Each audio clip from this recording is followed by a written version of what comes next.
El proceso completo para la compraventa de un activo financiero comprende distintas fases, entre ellas la cotización, contratación, compensación y liquidación. La compensación y liquidación permiten materializar los traspasos de valores y pagos entre las contrapartes de una transacción. La compensación se entiende como la determinación de lo que cada contraparte debe recibir o entregar como resultado de las negociaciones de valores realizadas. Entre las tareas de compensación está comprendida la conciliación de saldos o fondos de valores que cada parte debe recibir o entregar. Usualmente, la compensación comprende los saldos netos. El proceso de liquidación implica la conclusión de la transacción, es decir, su materialización y finiquito. En este proceso se da el traspaso de pagos y valores entre el comprador y vendedor. El sistema de liquidación y compensación maneja dos sistemas que son el sistema de pagos y el depósito de valores. Primero, el sistema de pagos es un conjunto de instrumentos, procedimientos y reglas que permiten que en una economía se realicen transferencias de fondos entre o a través de sus participantes, asegurando la circulación del dinero. La provisión de un sistema de pagos por parte del sistema bancario tiene dos efectos principales. Primero, se otorga mayor seguridad a la realización de pagos, dado que quien realiza tales pagos se libera de las contingencias que implica la tenencia material del dinero, y en segundo lugar, se le da mayor liquidez a la economía en general, en la medida en que la existencia de mecanismos distintos de la entrega física del dinero agiliza y facilita el pago de obligaciones. El sistema incluye al agente participante de la entidad que opera los acuerdos en un marco institucional y operacional dentro del cual se realizan los pagos, los procedimientos operativos y la red de comunicaciones para transmitir la información de los pagos y efectuar la liquidación. A través de instrumentos como el efectivo, letras, cheques, pagarés, etc. Los procesos como la compensación y la liquidación, y los canales como la oficina bancaria, el cajero automático, el teléfono móvil, etc. Ahora pasamos a hablar de la compensación de cheques, la compensación electrónica nacional interbancaria, el depósito central de valores, el sistema electrónico de negociación y por último el sistema de cuentas de depósito. Bueno, entonces, ¿qué es la compensación de cheques? La compensación de cheques en Colombia, el Banco de la República es la entidad prestadora del servicio de compensación y liquidación de cheques y otros instrumentos de pago a nivel nacional, el cual se ofrece bajo dos modalidades. Primero, la compensación y liquidación electrónica de los cheques a través del sistema SEDEC, el cual opera en ciudades con mayor volumen de cheques girados en el país, como lo son Bogotá, Medellín, Barranquilla, Bucaramanga, Cali, Cartagena, Manizales, Medellín y Pereira, que son cerca del 90% del valor y el volumen total del canje a nivel nacional.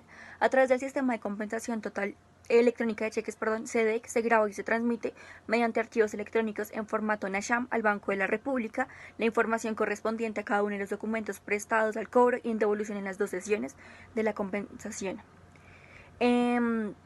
La segunda forma es que en las demás ciudades del país donde no opera SEDEC se registran en el sistema de cámara de compensación de sucursales y delegadas. Las posiciones netas del valor y el número de cheques presentados al cobro y en devolución por cada entidad participante. El servicio de cámara de compensación para el intercambio físico de los documentos se presta en cada plaza por intermedio de unas entidades participantes conocidas como entidad compensadora delegada. ¿Qué es el CENIT? El CENIT es una cámara de compensación automatizada que es conocida por sus siglas en inglés como ACH, operada por el Banco de la República, que provee el servicio de procesamiento de órdenes de pago o recaudo electrónicas de bajo valor, originadas por las entidades vinculadas a nombre propio o de sus clientes. Personas naturales o jurídicas con cuenta corriente o de ahorros participan en el CENIT, además de todas las entidades bancarias, la Dirección General de Crédito Público y del Tesoro Nacional, que canaliza los giros y los pagos efectuados por la Nación a los entes territoriales. Los operadores de información que tramitan el pago de los aportes del Sistema General de Seguridad Social mediante la planilla unificada de recaudo de CEOAL, que atiende el servicio de deuda de sus depositantes, y también el Banco de la República para la realización de sus propios pagos y recaudos. Para hablar un poco sobre el CEN, entonces, ¿qué es el CEN? El CEN es el Sistema Electrónico de Negociación, que es el sistema de negociación y de registro de operaciones sobre valores administrado por el Banco de la República, a través del cual los agentes pueden celebrar mediante estaciones de trabajo remotas, operaciones de compra-venta al contado o a plazo, operaciones de reporto o repo, operaciones simultáneas, operaciones de transferencia temporal de valores, TTV, con títulos de deuda pública interna o externa que se encuentren registrados electrónicamente o depositados en un depósito centralizado de valores. Además, mediante este sistema, las entidades financieras legalmente facultadas pueden celebrar y registrar operaciones de préstamos de dinero en el mercado intercambiario bajo los más altos estándares de comunicación y seguridad. El CEN es un sistema de negociación y de registro de operaciones sobre valores administrado por el Banco de la República, a través del cual las entidades vinculadas pueden acceder al principal mercado de deuda pública interna en Colombia. ¿Qué es la CUD? El sistema CUD, cuentas de depósito, es el sistema de pagos de alto valor del país administrado y operado por el Banco de la República, que provee a las entidades participantes autorizadas el servicio de transferencias y registro de operaciones de fondos entre cuentas de depósito a nombre propio o a nombre de sus clientes, con el fin de liquidar obligaciones derivadas de transacciones tales como lo son la compra-venta de títulos, valores y divisas, los préstamos intercambiarios, el traslado de impuestos y compensación de cheques, entre otros. El CUD brinda a las entidades financieras del país un mecanismo eficiente para la realización de sus pagos electrónicos de alto valor, cuya operativa se fundamenta en los más altos estándares internacionales de tecnología, comunicación y seguridad, bajo una orientación de cumplimiento de los principios básicos para los sistemas de pago de importancia sistémica emitidos por el Banco de Pagos Internacionales. Otras instituciones como los regímenes especiales, tales como Finagro, Findeter, Bancoldex y Fonade.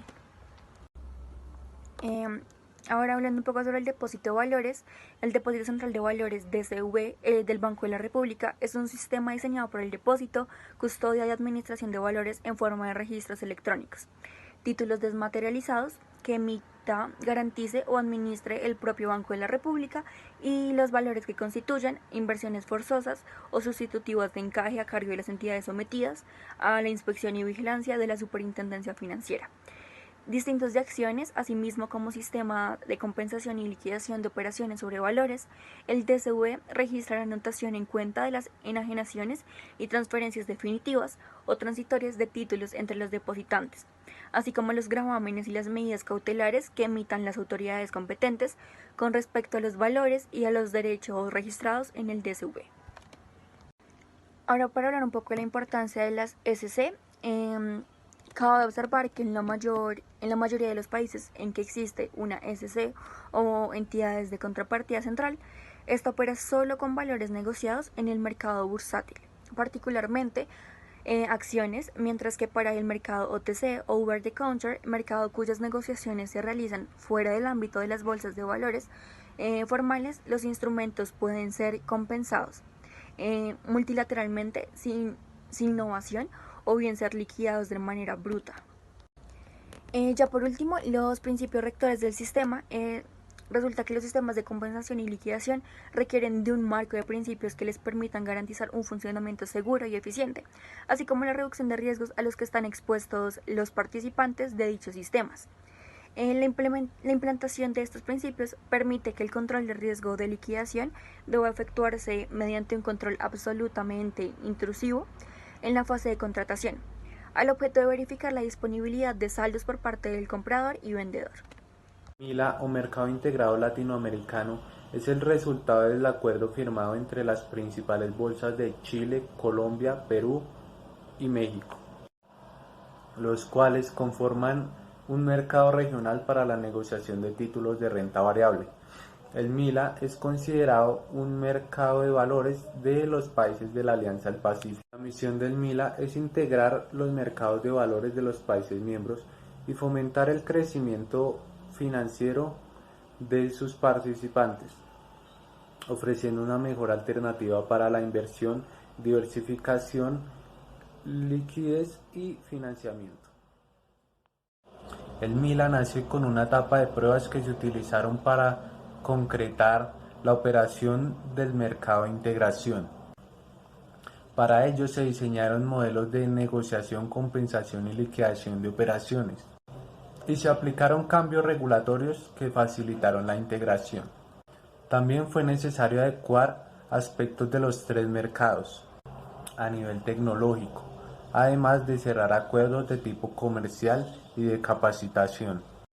Los acuerdos de Basilea son una serie de recomendaciones y de regulaciones bancarias elaboradas por el Comité de Basilea con el fin de mejorar lo que es el funcionamiento y también controlar un poco al sector bancario, es decir, básicamente el objetivo que tienen es fortalecer la regulación y también la supervisión sobre los bancos.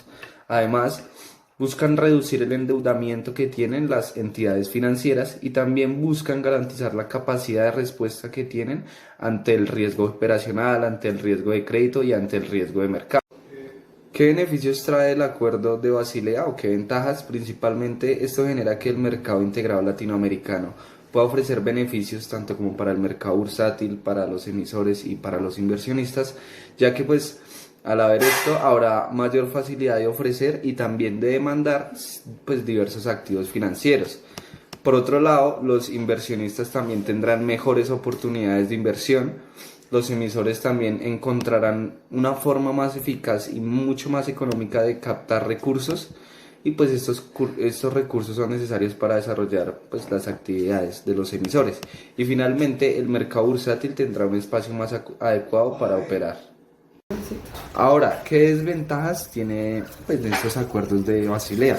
Una de las principales desventajas es que en términos de institucionalidad entre países, este proceso de cierta manera obliga a resolver todos los interrogantes que genera el flujo de capitales entre los mercados y también entre los países.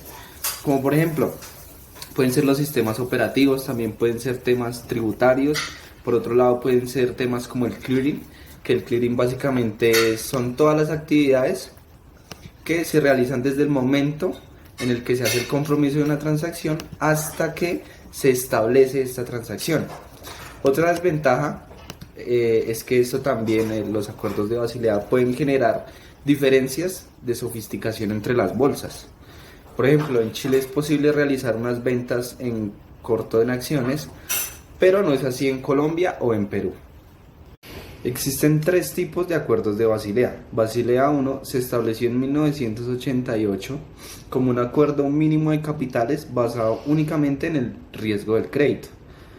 En términos más claros, se determinó que el capital mínimo debería ser al menos el 8%. ¿De qué? El 8% de los activos ponderados por su riesgo. Basilea II, publicado inicialmente en el 2004, en junio, tiene tres pilares.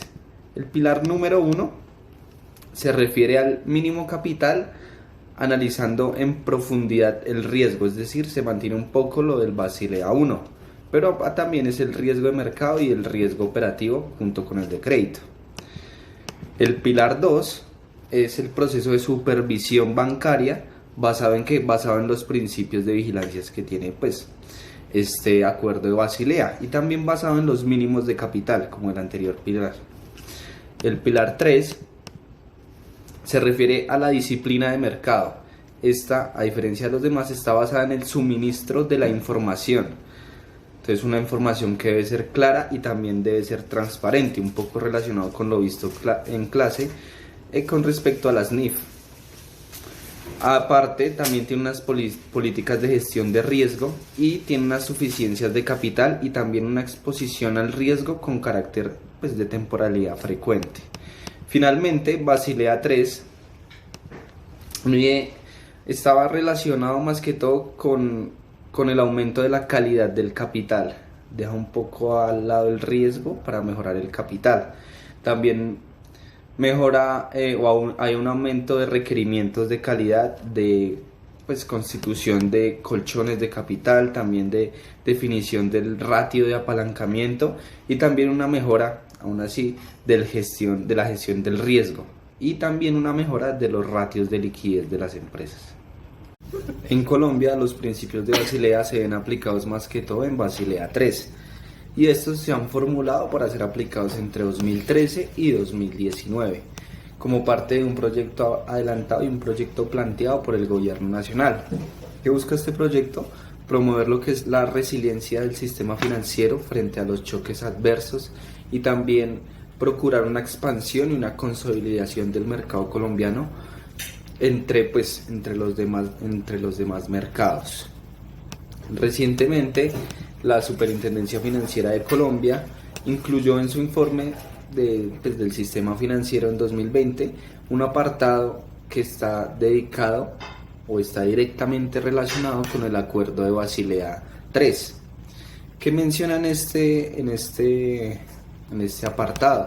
Nos dice que a diferencia de otras jurisdicciones o de otros países, en donde pues hay unas recomendaciones de Basilea que se postergaron porque por el COVID-19, acá en Colombia el cronograma se va a mantener. Sí, se va a mantener gracias a que hay una solidez financiera y pues sí se vio afectado por el COVID-19, pero no para llegar hasta ese nivel de postergar el enunciado del acuerdo de Basilea. Por lo que también hay una adecuada planeación de las entidades y también hay una estabilidad en el sector financiero.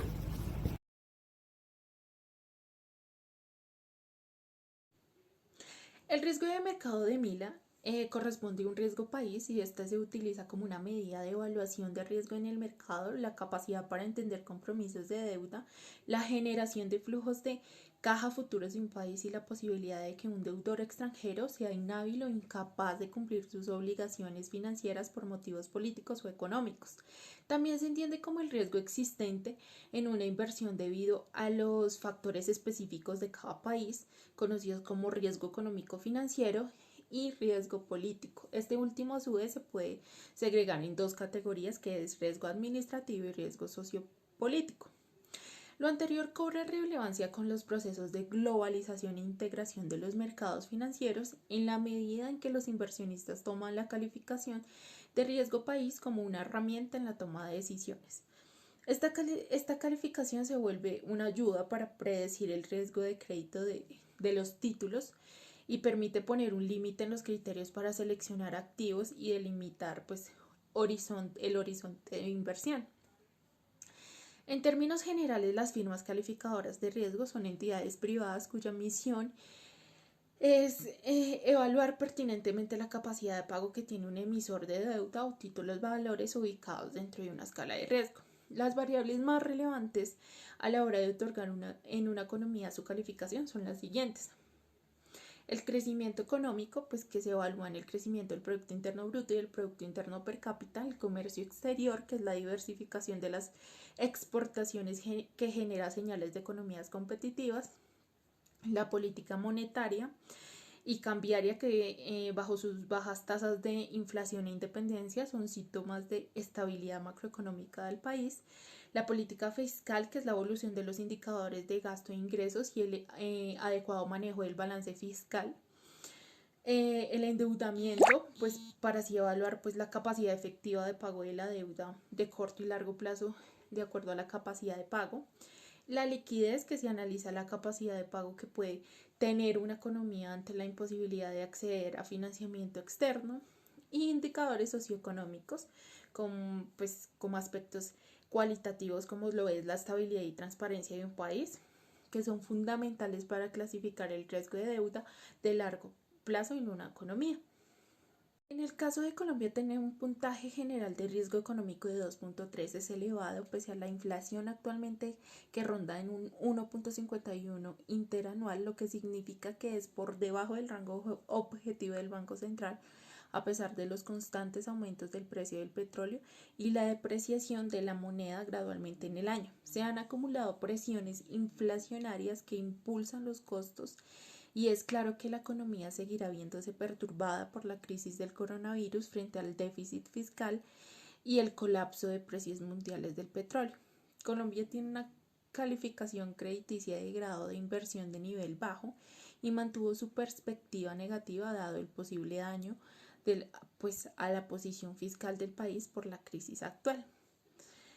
El puntaje general de riesgo económico en el caso de México es de 2.7, es alto y es probable que la relación bilateral con Estados Unidos siga siendo positiva debido a la estrecha relación comercial que existe entre México y Estados Unidos. No obstante, el riesgo sigue siendo alto debido al impredecible agenda económica que tiene actualmente el presidente y el riesgo para los inversores pues frente al flujo eficiente del comercio.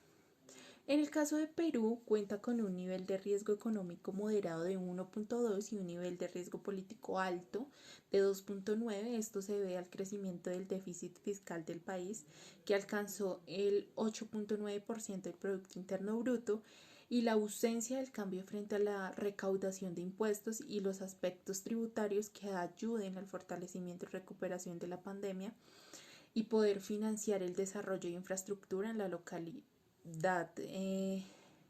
donde se desarrollan las actividades extractivas. Sin embargo, Perú continúa siendo un país favorable frente a los negocios de inversión extranjera y se destacan las industrias extractivas, incluidos lo que es el petróleo y la minería. En el caso de Chile, cuenta con un riesgo económico de 1.8, es elevado. La visión internacional sobre Chile pues refleja al menos en los indicadores que muestra la evolución del riesgo país, pues sigue siendo positiva, tanto que hoy se ubica en el menor nivel en los últimos 3 años. Este escenario positivo lo explica básicamente en el alto precio del cobre, ya que es un factor esencial a considerar en el menor riesgo país, pero no es el único, puesto que también destacan las mayores perspectivas de crecimiento que hay para Chile este año y que se ubican en torno al 7%. La rápida vacunación también ha sido un factor clave para esta positiva visión que se tiene en el país, ya que sobra decir que la visión externa que se tiene del país es menor que la local. Bien, ahora veremos cómo se maneja la compensación y la liquidación de cada país en el MILA. En Colombia, las entidades de contrapartida central están administradas por la Cámara de Riesgo Central de Contraparte de Colombia. Ahora, tratándose de valores de renta fija, la compensación y la liquidación es operación entre las contrapartes de las mismas. En operaciones de renta variable, los sistemas de compensación y liquidación son de carácter multilateral. Las entidades de contrapartida central pueden realizar sus actividades respecto a valores, derivados, commodities, títulos, contratos representativos y divisas y operaciones con divisas. En Chile, actualmente una sociedad administradora controla un sistema de compensación y liquidación multilateral y un sistema de contraparte central. En los sistemas de compensación y liquidación que provee la contraparte central pueden compensarse los siguientes valores transados en operaciones efectuadas en la Bolsa de Comercio de Chile y la Bolsa Electrónica de Chile. Por un lado, en el sistema de contraparte central se pueden compensar acciones y cuotas de fondos de inversiones cerradas, y en el segundo se pueden compensar instrumentos de renta fija de largo plazo como bonos de gobierno y bonos corporativos, así instrumentos de renta fija de corto plazo como depósitos de plazo fijo, pagarés y operaciones de repos contra acciones simultáneas. Aunque se debe tener en cuenta que se excluyen los sistemas de compensación y liquidación, las operaciones efectuadas en la Bolsa de Valores de Valparaíso y las operaciones realizadas en mercado extrabursátiles.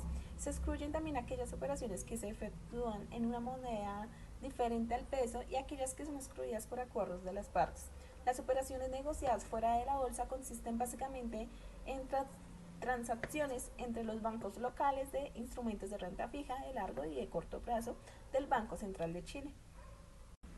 En el caso de México, en los sistemas de compensación y liquidación pueden compensarse acciones, partes sociales, obligaciones, bonos, títulos opcionales, certificados, pagarés, letras de cambio y demás títulos de crédito. Sobra decir que para el mercado de capitales y la compensación y liquidación se realiza a través de una cámara de contrapartida central. También tiene un sistema de compensación multilateral. De esta manera, pues es fácil liquidar el comercio entre dos países. Puede utilizarse no solo para pagar mercancías y servicios, sino también dividendos, intereses y amortización de intereses.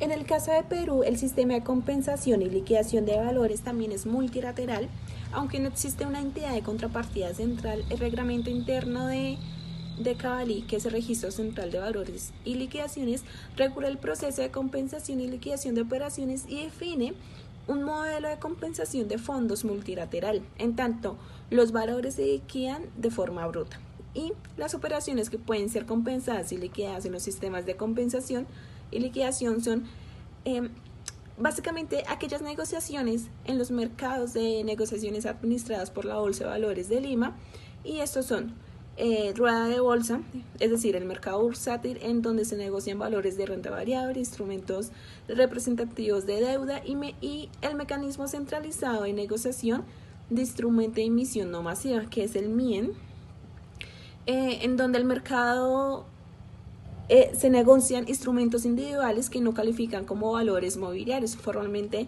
activo, pero pues no registra operaciones desde varios años. Algo muy importante que nos debemos preguntar es ¿a qué están obligadas las empresas cuando cotizan en la bolsa y qué garantías le dan al inversionista? Para la inscripción en la bolsa de valores, los emisores deberán acreditar, además de los requisitos que exige la ley y el presente reglamento, que cuenten con una página web en la cual se encuentre a disposición del público la información que establezca la bolsa mediante circular. Igualmente, la bolsa podrá establecer mediante circular condiciones diferentes para el cumplimiento de este último requisito en razón a la naturaleza jurídica de los diferentes emisores. Ahora bien, a los inversionistas se les debe ofrecer un acceso fácil para inversionistas retail y profesionales, así como mayor acceso a empresas internacionales con bajos costos de transacción y puntos de acceso únicos para inversionistas fuera de la región, proporcionándoles más alternativas de instrumentos financieros y la posibilidad de tener un portafolio diversificado. Al mismo tiempo, se le permite a los inversionistas crear un portafolio de inversión basado en los movimientos más favorables de cada bolsa, por lo que sus posibilidades de obtener mejores dividendos aumentan, y esto claramente pues amplía la variedad de empresas en las que pueden invertir, escogiendo aquellas que ofrezcan los mejores dividendos para generar instrumentos financieros a disposición, y también un mayor acceso a empresas internacionales con bajos costos de transacción, generando pues así mayores alternativas de instrumentos financieros, con la posibilidad de crear nuevas carteras para la distribución a clientes locales. Para continuar con el caso de mercado de acciones latinoamericano, es bueno identificar su proceso. El proceso en Colombia se desarrolla primero contratando una firma comisionista que tenga corresponsalía, es decir, un acuerdo entre dos sociedades comisionistas de países que integren el MILA. Esto con el fin de comprar o negociar valores que inviertan en este mercado. Luego el inversionista, una vez después de haber contratado a la agente, podrá solicitar a la CCB, que es la Sociedad Comisionista de Bolsa, el ingreso a la orden de compra o de venta del valor listado en el MILA. Luego la SCB debe ingresar en la Bolsa de Valores de Colombia para inscribir la orden de compra, y esa se refleja en el sistema de negociación de la Bolsa de Valores local, comunicando las operaciones realizadas por los inversionistas a sus depósitos y manteniendo una comunicación que asegure la liquidación de la operación. Es bueno aclarar que en el MILA las bolsas mantienen su autonomía, al igual que cada mercado que lo integra. En Colombia, para invertir en este mercado hay 6 entidades autorizadas que tienen acceso y pueden comprar acciones. Estas son Davivienda Corredores, BBVA Valores Comisionista de Bolsa, AdCap, la RAIN Vidal Comisionista de Bolsa, y Valores Bancolombia y Credit Corp Capital. Los jugadores o actores que integran la Bolsa de Valores son 4 países latinoamericanos. El primero es la Bolsa Mexicana, la cual tiene una capitalización bursátil de $300 mil millones, la cual es una entidad financiera privada que opera por concesión de la Secretaría de Hacienda y Crédito Público con apego a la ley del mercado de valores. Además, proporciona una infraestructura material y tecnológica para llevar a cabo el intercambio de valores, consolidando así el mercado bursátil en México. La segunda bolsa es la de Santiago, con una capitalización bursátil de $157 mil millones, la cual accede a toda la información de la Bolsa de Comercio de Santiago S.A. y opera principalmente en el sector de la banca. Además, conecta con contactos claves, proyectos, accionistas, noticias relacionadas y más. Esta empresa cuenta con operaciones en Chile, y algunos temas relacionados a sus desarrollos son el tema de las fintech, el capital privado y de riesgo, la gestión de activos, bonos y acciones, entre otros servicios financieros. La tercera bolsa es la de Valores de Lima, con una capitalización bursátil de 87.000 millones de dólares. Su acción pertenece al índice S&P BVL de Perú. Su objetivo principal es facilitar la negociación de los valores inscritos en bolsa, proveyendo los servicios, sistemas y mecanismos para la intermediación de manera justa, competitiva, ordenada, continua y transparente. Actualmente, la Bolsa de Valores de Lima participa en toda la cadena de valor y es dueña del 23.83% del accionario de la empresa Cavalli y CLV, que significa el Registro Central de Valores y Liquidaciones. Esta empresa es encargada de administrar eficientemente el registro, la compensación, la liquidación y custodia de valores que se negocian en el mercado peruano de capitales. Por último, está la Bolsa de Valores de Colombia, con 81.000 millones de dólares en su mercado bursátil, la cual es una bolsa multipropósito y multimercado que administra los sistemas de negociación y registro de los mercados de acciones, renta fija, derivados, divisas, OTC y servicios de emisores de Colombia. Finalmente, en el proceso de integración de este mercado, no solo se unieron estas 4 bolsas de valores ya mencionadas, sino que también se produjo una integración de los mercados regionales. Asimismo, para que estas bolsas buscaran aumentar la liquidez en sus mercados, generando desarrollos tecnológicos que apunten al desarrollo de sus mercados nacionales, ofreciendo una mayor oferta de empresas cotizadas por acciones, impactando así directamente en la impulsando a las empresas oferentes de títulos a un crecimiento en el mercado que permitieron acelerar el crecimiento de las economías de los países integrantes, como lo son contar con un soporte en épocas de crisis y lograr la disminución de los costos transaccionales. Muchas gracias.